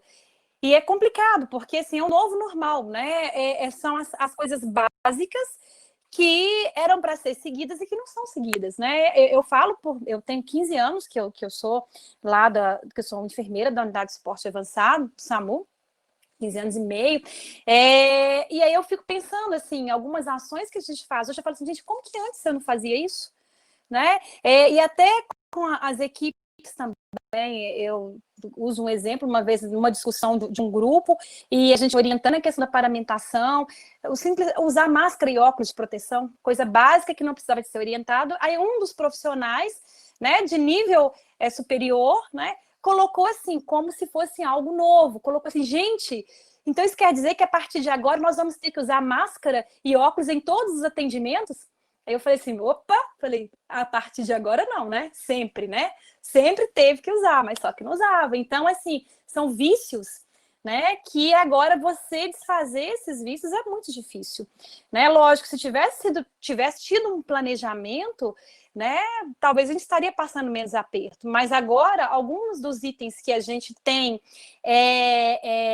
vivenciado, que a gente tem colocado na pandemia, a gente já colocou como algo que vai fazer parte, independente se tiver pandemia ou não, vai fazer parte do nosso serviço. Então, é o novo normal, né? Essa que é a verdade, né? Daniel, quer falar alguma coisa? Então, não tinha como a gente imaginar que ia acontecer essa pandemia, né? Então, assim, não tinha como a gente fazer todo esse planejamento que hoje a gente tem.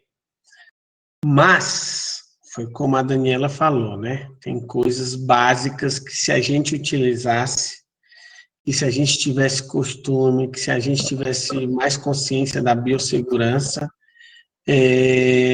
talvez a gente teria evitado muita coisa, né? Uma coisa importante é óculos de proteção, a ideia de usar o face shield, entendeu? Que eu acho que poderia ter sido usado em vários outros momentos que não necessitaria de uma pandemia. Transporte de patologias como tuberculose, H1N1, sarampo, entendeu? A gente poderia estar usando um equipamento de proteção individual mais completo, entendeu? Então, assim, foram dificuldades encontradas que a gente não podia esperar, não podia prever por causa da pandemia, ninguém sabia o que ia acontecer, mas se a gente tivesse um pouco mais de noção, de preocupação com a EPI, e eu falo como médico, eu mesmo, se a gente se preocupasse em usar aquela máscara, aquele óculos de proteção, sempre estar com luva, eu acho que muita coisa a gente tinha evitado. Obrigada, gente. Assim, eu vou dar um relato de quem viveu um pouquinho antes de vocês, né? E, né, Dani, toda essa organização, ela faz diferença sim, tá? Então, a gente tem um marco importante com a Copa do Mundo e a Copa das Confederações no nosso país, que modificou um pouco o cenário e que trouxe uma realidade um pouquinho mais tranquila para a gente nesse momento, tá? Que foi a preocupação com a organização de atendimento a múltiplas vítimas, né? Como eu sou da época resgate, não existia nem SAMU é de 2004, né? Eu atuei no sistema muito antes, então isso faz uma grande diferença. A estruturação da central de regulação do SAMU, quem conheceu a primeira versão aí, eu acho que está aqui a Milton, acho que Bruna estava aqui, não sei se ela continua, que conhece, não sei se Bruna chegou a conhecer, né? Bruna Adriane também, a central de regulação inicial do SAMU, né? Sem nenhuma estrutura, nem posso contar aqui como é que a gente fazia higienização de materiais, não né? Conte, e não conto conta, pular essa parte, porque está sendo gravado. Então, assim, acho que isso trouxe alguma possibilidade de um atendimento, de uma organização mais rápida. Eu achei que os atendimentos pré-hospitalares se organizaram de forma muito rápida. Os serviços também, né? Pela experiência que eu passei de várias circunstâncias, incluindo H1N1. Tá? Incluindo a H1N1 que eu vivenciei, né? E essa questão de paramentação, o Daniel, ele fala muito bem. E as outras patologias? Né? Então, eu coordenei o SAMU durante um tempo de Belo Horizonte e aconteceu uma situação muito triste. Né? A equipe atendeu uma criança num ônibus, foi parada, a unidade básica, criança com redução do nível de consciência, insuficiência respiratória, foi levada para um pronto atendimento próximo, foi entubada, e a principal suspeita era meningite bacteriana. Ninguém da ambulância com máscara, ninguém da unidade que participou da intubação da unidade hospitalar com máscara e rifampicina para todos depois. Né? E eu sendo questionada, não tem máscara na ambulância? Sempre teve máscara, sempre teve óculos. Né? Então, o que é isso? O que está acontecendo? Aí o pessoal fala, nós temos que ensinar a paramentar com N95 para isolamento respiratório. Eu falei, peraí, o vídeo que tem do Ministério da Saúde, da Organização Mundial de Saúde, do nosso Ministério da Saúde, é um vídeo de 2013. Nós estamos em 2020, ninguém fez um vídeo novo. Né? Então, eu acho que essa atenção mesmo, né, Daniel, a Daniela... E não mudou, né? E não mudou, mas da gente ter essa certeza, porque habitualmente, eu não sei se vocês vivenciam isso, mas o que eu já vivenciei é, quem usa óculos, quem usa máscara, era considerado, hoje não, um exagerado. Nossa, mas por que o doutor Daniel está saindo de óculos? Era ele que estava errado, né? Era ele que estava errado. Porque é do NEP, quer aparecer e quer usar tudo. É assim mesmo.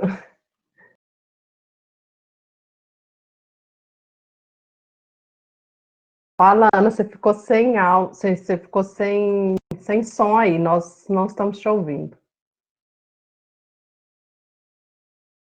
Enquanto você resolve aí, eu vou passar para a próxima questão, então, que a Camila e a Luciana Pimenta, as perguntas delas se complementam. A Camila, ela pergunta se vocês acreditam que no final desta pandemia haverá aumento de limpezas terminais, tá, nas unidades, e a Luciana, ela traz também questões em relação às limpezas terminais, se vocês possuem espaço específico para a execução completa, quais os locais onde as ambulâncias podem realizar a higienização terceirizada, e dos 7 locais de higienização informados, 6 são terceirizados, então. Eu acredito que ela fez essa pergunta bem no momento da sua fala, Dani. Ok. Repete só o comecinho, ou seja, essa parte da higienização eu entendi. A Camila, ela pergunta se vocês acreditam... A Camila, ela pergunta se vocês acreditam que no final desta pandemia haverá aumento de limpeza de terminais na USA e na USB. Eu acredito que sim. Eu acho que é o novo normal, acho que as pessoas vão se conscientizar, né, em relação a isso. A nossa expectativa é de manter, depois disso, os pontos para poder facilitar mesmo a nossa vida lá no pré-hospitalar, né? A gente hoje, na verdade, não são... 6 pontos terceirizados, na verdade são 7 pontos terceirizados, porque a central de regulação é utilizado somente o espaço, mas toda a parte de pessoal, de material, ela é da empresa contratada. Tá? Então, a gente tem 7 pontos que são terceirizados, que é de responsabilidade da empresa terceirizada. Hoje nós temos, então, vou ver se eu me lembro aqui de cabeça, se eu não lembrar, eu vou buscar aqui o arquivo aqui que eu tenho no meu WhatsApp, mas a gente tem hoje pontos de higienização na central de regulação, que fica no bairro Coração Eucarístico, tá? Nós temos o ponto na empresa contratada, que fica ali na Rua Diamantina, perto do hospital de Lomberes, tá? Nós temos hoje no Barreiro, próximo lá, ao lado lá da UPA do Barreiro, tá? Nós temos também na garagem da prefeitura, que fica ali na Via Expressa, tá? Temos também em Venda Nova, na UPA de Venda Nova, temos também no Risoleta e na UPA Leste, na região Nordeste. Então, nós temos hoje descentralizado, porque o maior problema era que, principalmente quando tinha somente esse ponto lá perto do Hospital de Lomberes, que é próximo do centro, às vezes a equipe finalizava o atendimento no hospital na região do Barreiro, né, que é muito distante, e tinha que deslocar até esse local para poder fazer a higienização e ele entrar na fila, para poder aguardar, fazer essa higienização. Que quando ele tinha acesso a essa higienização, que demorava cerca de 1h e 10. E depois disso, às vezes, ele ainda tinha que se deslocar até o bairro do Coração Eucarístico para poder fazer a reposição de materiais. Então, também foi realizado um aumento de quantitativo de EPIs, tanto de macacões, de brasusas, capotes, também para facilitar e minimizar mesmo esse deslocamento até a central e para que a equipe esteja liberada, considerando a demanda que nós estamos atendendo nesse momento. Pensando que, quando a gente fala de atendimento pré-hospitalar, a gente tem o tempo-resposta como indicador de qualidade e o tempo é vida. Obrigada, Dani. Não sei se eu respondi tudo, Carla. Respondeu sim. Daniel, você quer falar da sua realidade? Como é que vocês estão trabalhando essa questão da higienização das unidades? A gente já tem uma escala, né, que já é nossa de limpeza terminal, independente da VTR ter feito transporte, ter tido contato, independente da patologia, a gente tem uma escala de limpeza terminal, tanto de equipe noturna quanto de equipe diurna, porque muda condutor, né? E nós temos todo o material em cada base. No caso da base que eu trabalho, que é a base de São Lourenço, a gente tem uma base bastante generosa em tamanho grande, então a gente tem um espaço que a gente coloca a VTR e faz essa desinfecção, faz essa limpeza terminal. E sempre foi preconizado, desde o início do SAMU, quando tem uma ocorrência, após a ocorrência, sempre tem uma limpeza básica da VTR, né? A nossa administração, a nossa gerência manda para todas as bases todo o material, hipoclorito, álcool, todos os panos, todos os materiais necessários para fazer essa limpeza, entendeu? É diferente do que acontece, que eu estou percebendo que a Daniela está falando, que em BH tem pontos específicos nos quais os colaboradores levam a VTR, né? Mas nesse momento de pandemia. Nós temos muitas bases, assim, é difícil, né? Então, está tendo uma orientação, uma educação, e nós temos um calendário semanal de limpeza terminal. E são 40 minutos, né? Alguém perguntou quanto tempo, são gerados 40 minutos para a limpeza terminal.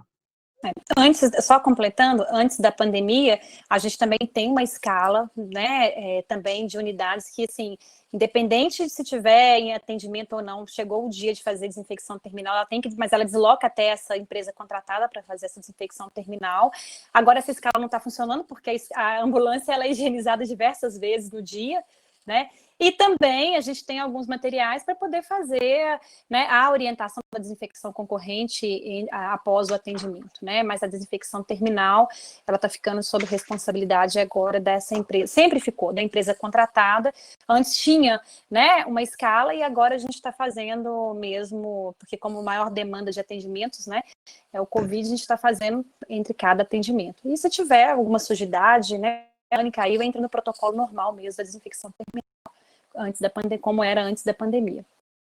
E eu volto para a conscientização do colaborador, que, assim, depois da pandemia, sempre tem, né? Na base, nós temos várias classes de colaboradores. Nós temos condutores, socorristas, técnicos de enfermagem, enfermeiros, médicos. Então, gerou uma conscientização de uma ajuda mútua, né? De todo mundo estar colaborando para limpeza e desinfecção terminal da VTR, né?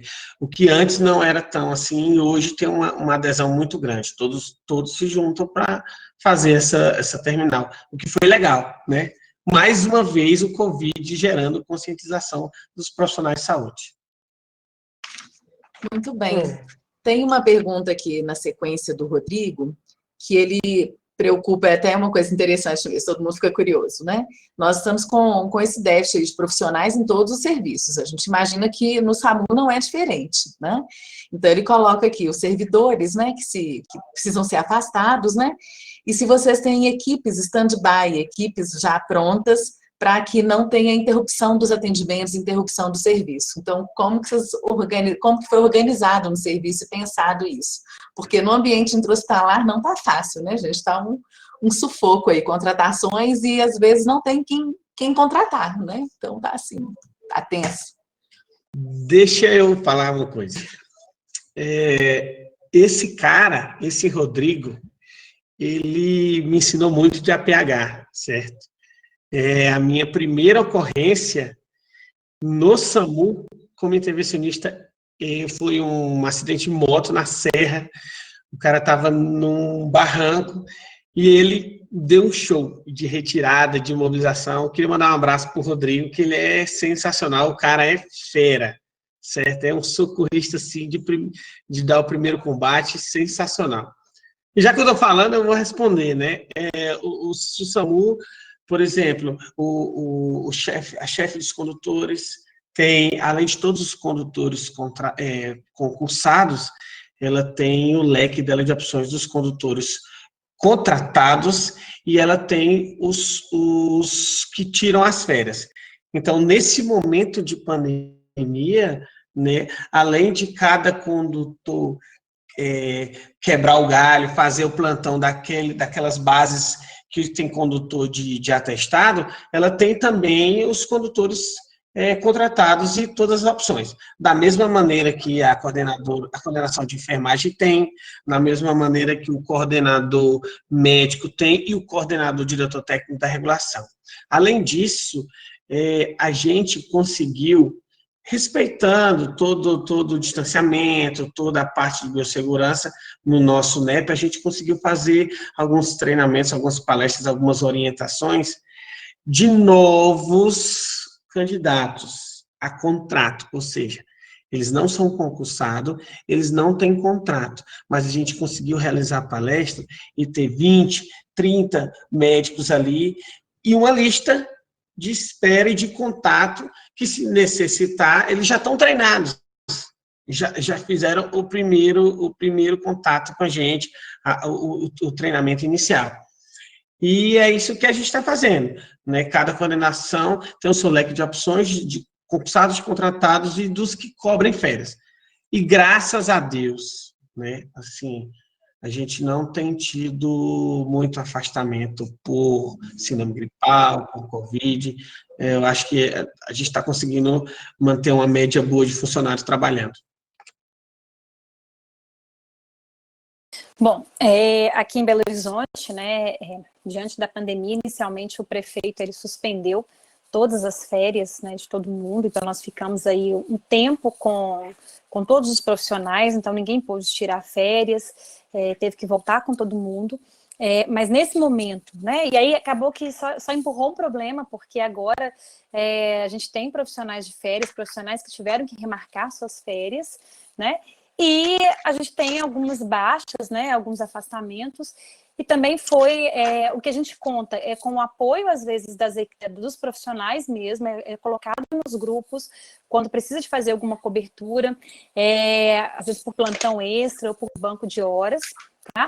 E também, agora, recentemente, esses profissionais, eles estão ainda na fase de treinamento, foi contratado, então, 7 enfermeiros, para poder, né, agregar esse grupo, vai estar sendo contratado também, eu não sei se já conseguiram fechar o grupo dos médicos, mas também iam contratar 7 médicos, tá? E também, nesse momento, a gente está finalizando, amanhã é o último processo para contratar o último, mas já chegaram para nós 18 técnicos de enfermagem para poder também dar cobertura no nosso serviço.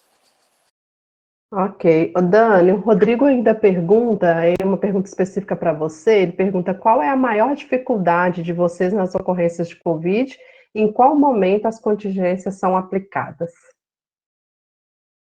O nosso maior problema hoje, eu falo que não é o Covid. Porque quando entra o atendimento e fala assim, paciente com dispneia, né, ou com alguma síndrome gripal, você já vai preparada, sabendo que você vai abordar o Covid. E mesmo assim, a gente ainda tem que ter a dificuldade assim, em relação à manipulação do material, para não contaminar, né, para não se ter perda, porque se eu abro uma maleta de medicamento lá e manipulo aquele material todo, então tudo aquilo que é de papel e que tem que ser desprezado, né, e as ampolas a gente vai fazer a limpeza, então por isso que a gente tem hoje um envelopamento de agulha por agulha, ampola por ampola, na tentativa mesmo de minimizar perdas, tá? Mas eu acho que o maior problema hoje de dificuldade é o não Covid. O que você acha que não é Covid? Eu vou dar um exemplo, né, que foi por isso que nós chegamos a esse ponto de atender paramentados, independente do chamado, tá? A equipe, mesmo uma vez, foi atender um atropelamento, um atendimento habitual, né? Vítima inconsciente, atropelamento. Então, a vítima foi abordada, foi para o hospital, lá para o João 23 e tudo, conforme de rotina é feito exames de imagem, e quando foi feita tomografia, quando viu a tomografia de tórax dele, o pulmão, né, aquela imagem já, assim, característica de Covid, e depois confirmou que era um Covid positivo. Então, a equipe foi atender um atropelamento, mas tinha um Covid junto aí, né? Além desse, a gente teve outros casos também associado a isso, e também tem aqueles problemas que às vezes você vai atender, e hoje, se a gente pensar que o Covid, a gente não pode mais ficar focado somente com uma síndrome gripal, né? Ele é mais assim, sistêmico, então, se você vai atender um AVS, já tem que pensar que pode ter um Covid associado, né? Então, assim, uma crise convulsiva, você já pensa assim, tá, mas convulsionou por quê? Né? E não é hipoglicemia, então você já fica atento. Então, para minimizar esses problemas, então a gente passou a atender, né? Paramentado, e nós estamos vivendo o contingenciamento, né? Essa é a verdade, né?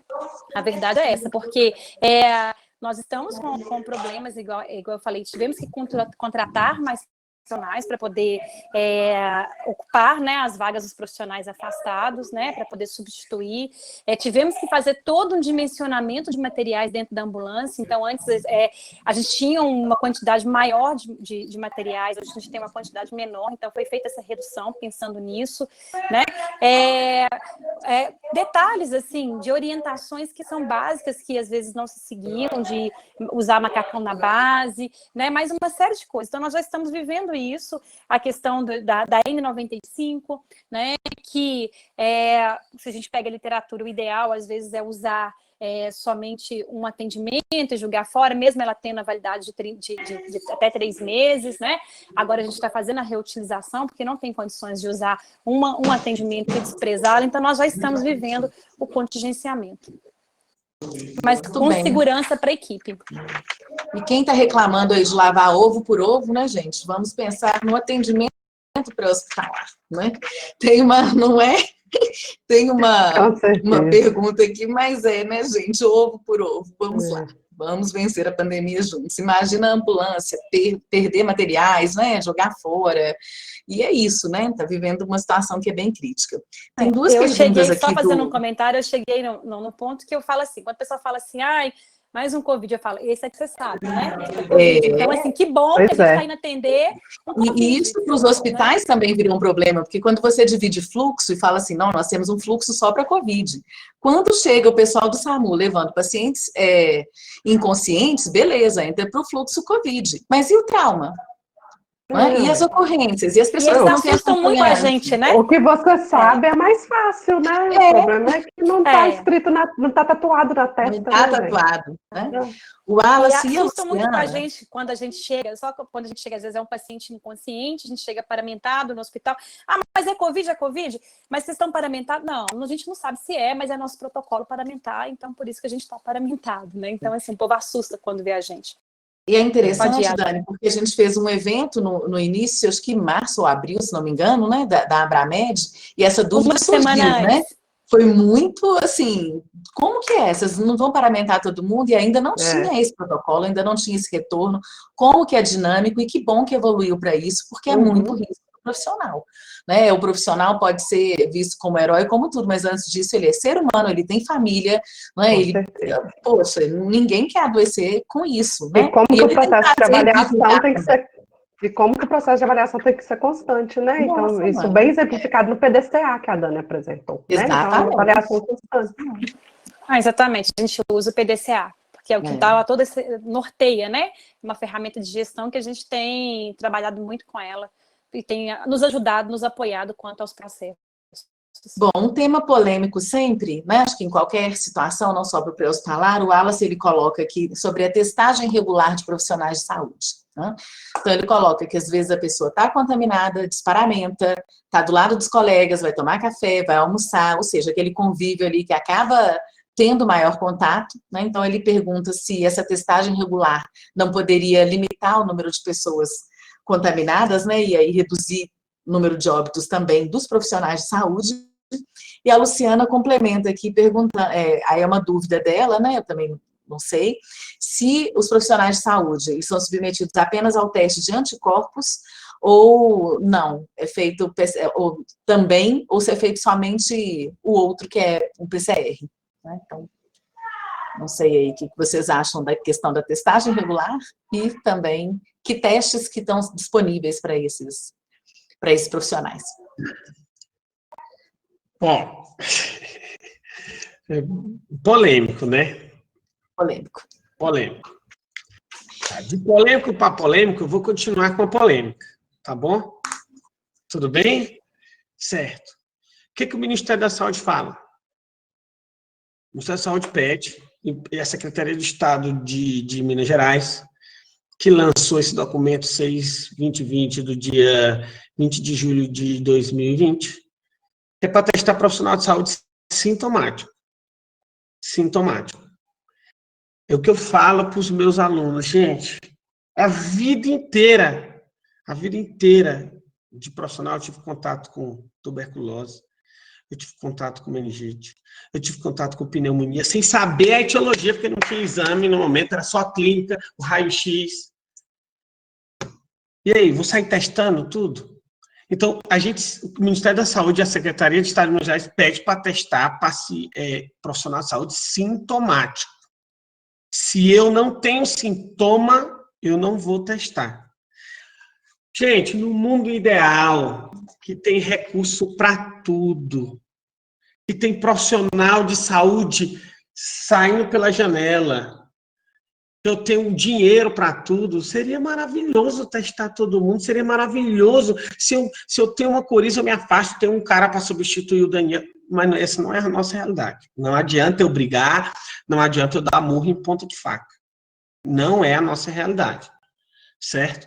A Daniela falou que em BH estão contratando mais médicos e tudo mais. A gente tem que contar também que o profissional se proteja, usa o EPI, para eliminar uma grande parte do risco, certo?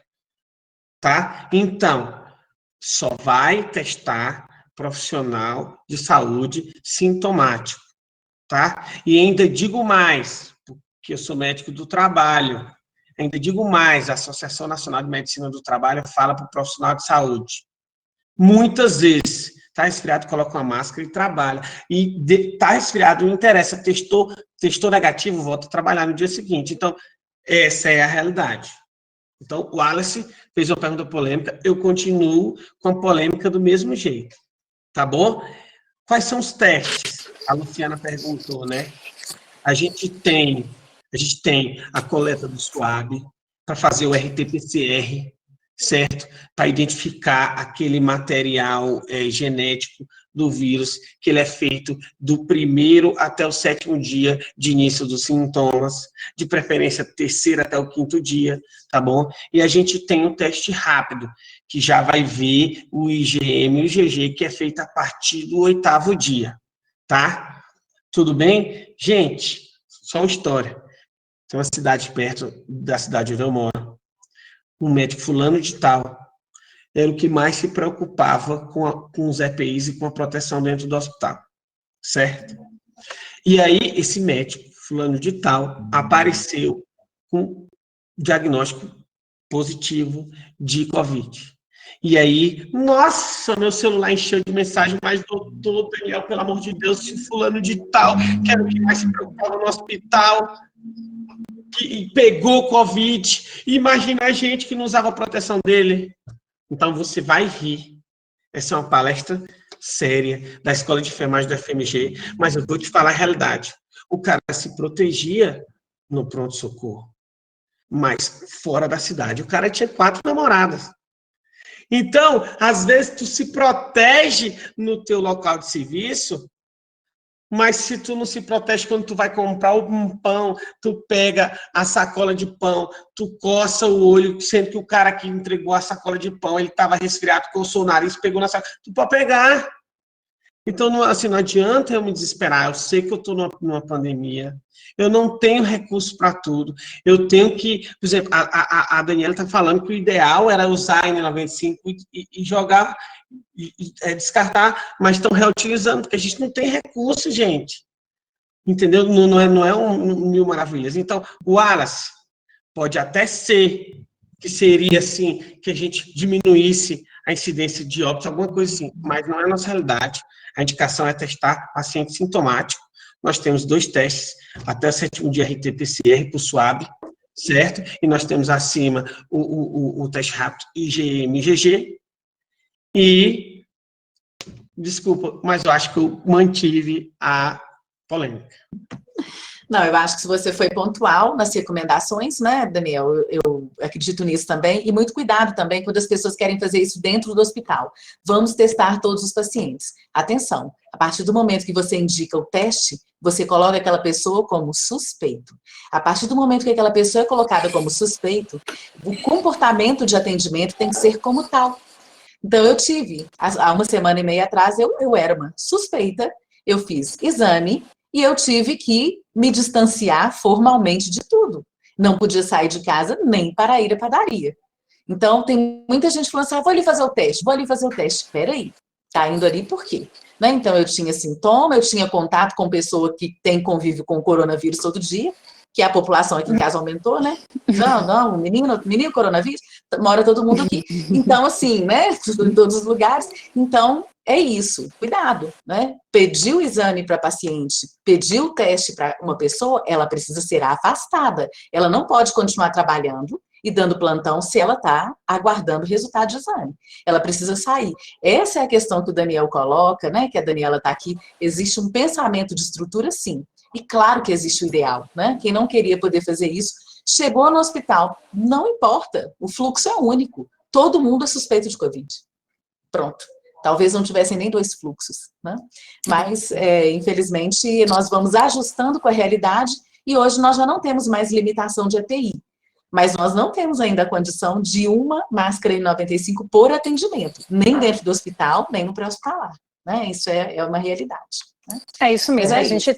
A gente tem, né, EPI para cada atendimento, mas a máscara não, N95 não. E em relação à testagem, aqui também a mesma coisa, a gente não está fazendo, né, a prefeitura não testou nenhum profissional do SAMU, né, somente existe uma nota técnica de direcionamento, esse profissional é encaminhado, e aí somente sintomáticos também que são testados e são acompanhados e monitorados, a gente não fez nenhum tipo de testagem, tá? Então acho que é isso também. É isso. E é importante, né, a gente reforçar o que o doutor Daniel está trazendo, do comportamento do trabalhador do serviço de saúde, ele tem que ser para além do serviço de saúde, né, o comportamento, o nosso papel enquanto cidadão também, para controle dessa pandemia, isso é muito importante, porque às vezes o trabalhador do serviço de saúde, ele fica muito preocupado ali dentro do serviço, mas e quando ele sai, como que está sendo o papel dele enquanto cidadão, né, a esse contexto do controle? Essa questão do material, a gente tem uma linha de trabalho, de investigação, que a gente tem trabalhado as questões da alocação de recursos, né, e como que os gestores têm tomado decisão diante da escassez de recursos. Então, a gente precisa, né, esse estudo ele tem mostrado muito para a gente, é a questão da utilização adequada do recurso que a gente tem, né, porque às vezes a gente fala que o recurso é escasso, isso é um jargão já dentro do serviço de saúde, mas e como que nós estamos otimizando o pouco de recurso que nós temos? Muitas vezes ele não está, talvez ele não é tão escasso assim, talvez ele é mal utilizado, né? Então isso é importante a gente refletir como tem sido a utilização dos recursos que estão disponíveis também, né? A captação desse profissional, o manejo desses recursos, sejam eles equipamentos ou outros recursos, como tem sido o manejo desses recursos. Então, isso é muito importante para a gente refletir também. Seria até tema de um outro seminário, né, para a gente discutir a questão da alocação e do manejo de recursos que são ditos escassos, mas por que eu uso o termo ditos? Porque talvez estão sendo mal utilizados, né? É isso, né? Bom, gente, acho que nós vamos partir para o encerramento, né? Um prazer para a gente, uma satisfação receber o Daniel, receber a Daniela, porque discutir toda essa teoria, tudo que a gente aprende, tudo que a gente ensina na escola e trabalha, mas trazendo também a prática, a realidade, as possibilidades, né? A responsabilidade de quem está se formando, tanto como gestor de serviço de saúde, como enfermeiro, como médico, né? Nós temos vários profissionais participando. Qual é essa responsabilidade? O que nós precisamos conhecer, né? E pensar nisso, na realidade que a gente vive. Nós queríamos uma realidade diferente em termos de recursos para todo mundo, em vários países, né? Mas o que a gente tem, eu acho que os serviços estão se organizando de uma forma muito responsável, as pessoas muito na linha de frente, se arriscando sim, porque a gente sabe que até a gotícula com o aerossol ainda está em discussão, a pandemia ela é muito dinâmica, né? As informações são muito dinâmicas, e eu queria, assim, além de agradecer, parabenizar vocês, né, de terem a disponibilidade de estar aqui conversando com a gente, mesmo nesse cansaço e nesse dia a dia que vocês estão aí, que não é fácil, né? E é isso mesmo, Daniel, quando você traz, sim, nós temos a Covid-19, mas quantos de nós já trabalhamos ao lado de outras doenças potencialmente perigosas? Né? Então, talvez o problema não esteja só na doença, mas também no nosso comportamento e na nossa postura como profissionais. Né? Não dá mais para rir de quem usa óculos e máscara, né? Eu não quero nem saber onde eu estou, eu vou com o meu óculos colorido, né, gente? Para poder dar mais ânimo para utilizar, porque aquele transparente às vezes não é tão charmoso. Mas utilize, com charme ou não, seu EPI. Né? Então, só queria agradecer muito, agradecer Carla mais uma vez pela parceria, né? Nós fazemos uma conversa que perpassa isso. Tem a assistência, tem a gestão e é um conjunto. E é esse conjunto que vai trazer o melhor resultado. Muito obrigada a vocês todos. Carla? Também só queria agradecer, né, essa cara parceria que eu e a Alana temos. Acho que isso tem sido, assim, um grande ganho, né, para todos nós. Agradecer a Dani, que está sempre aqui com a gente, uma amiga do coração mesmo.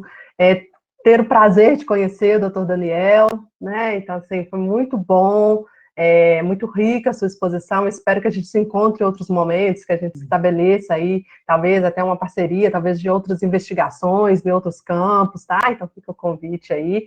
Então, foi um prazer. E agradecer a presença de todos que estavam aqui, que contribuíram para esse seminário também, né? Todos os inscritos, todos os participantes. Então, muito obrigada. Desejo uma boa noite para todos vocês, tá? E que a gente se encontre no próximo evento. A gente tem pensado em fazer outros encontros, então que a gente consiga também ter esse compartilhamento do conhecimento, compartilhamento de experiência em outros momentos também, tá bom?